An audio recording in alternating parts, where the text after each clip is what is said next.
What's up, princess? Well, I know what's up. It's cuddle time. All right. Let's try this again. Entire screen, share. All right, we're recording. This time, Cloudflare went down yesterday. About a month ago, AWS went down. And when AWS went down, everyone was sharing this meme without the Cloudflare part. And everyone kind of said half the internet runs on AWS. And when AWS goes down, like everything, Netflix, everything goes down. So now the joke is we thought the entire internet runs on AWS. The reality is, at the bottom line, down here at the very kind of base level of the internet, it's all running on Cloudflare because Cloudflare does domain name service and network traffic routing. As I said, they provide security solutions to prevent denial of service attacks, all of this stuff. So, I mean, the joke is at least half the internet went down yesterday for 3 or 4 hours because Cloudflare went down. And what was highlighted for me is if you can run Lakebed on your own server or even in your own office or on your own laptop, then by definition, Lakebed is not reliant on Cloudflare or AWS. Mm-hmm.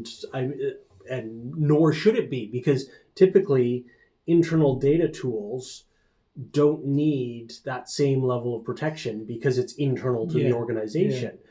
But the worst thing you can have is one of your critical tools going down because there's an outage. Sure. Because now you have staff sitting there twiddling their thumbs, staring at their laptops going, I can't work, everything's out.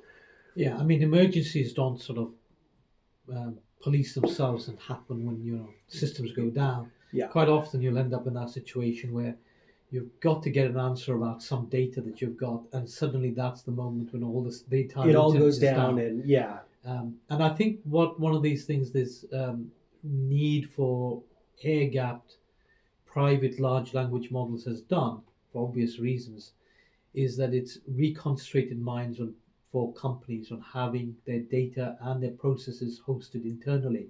Whereas resilient and risk managed. Yeah. Whereas previously, I think for at least the last 10 years, there's become a massive reliance on Google Docs, Office Online, or Office 365. That's right. All of these online tools. And that's great to a certain extent. And there's some things that need online, but there's also some things that specifically need offline or need to be managed in such a way that your entire business doesn't go down when one of these services go down.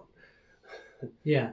And I mean, one of the places I've seen this quite remarkably is emails. Exactly. Once upon a time, all companies and universities used to host their own email server. Yeah. And now you have to do it through, most companies do it through, I think, Microsoft Open Office now. Yeah. Microsoft. It's Office Online or Office 365. 365.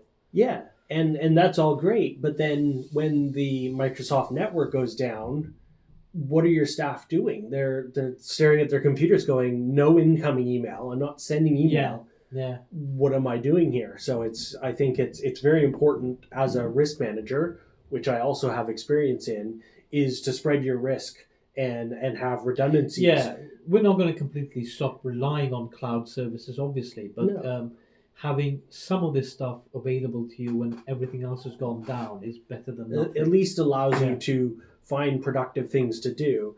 And that's what I love about this internet meme, is it highlights single points of failure or weak points. And that's precisely what these are. AWS and Cloudflare are single points of failure. Yeah. If it goes down, everything goes down, which is not ideal. No risk manager will ever accept that scenario.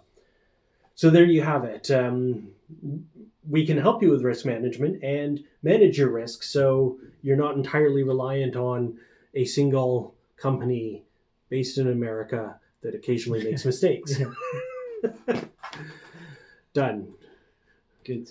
Yes, that's been bugging me because it occurred to me when that happened. It's like, oh my God, how many people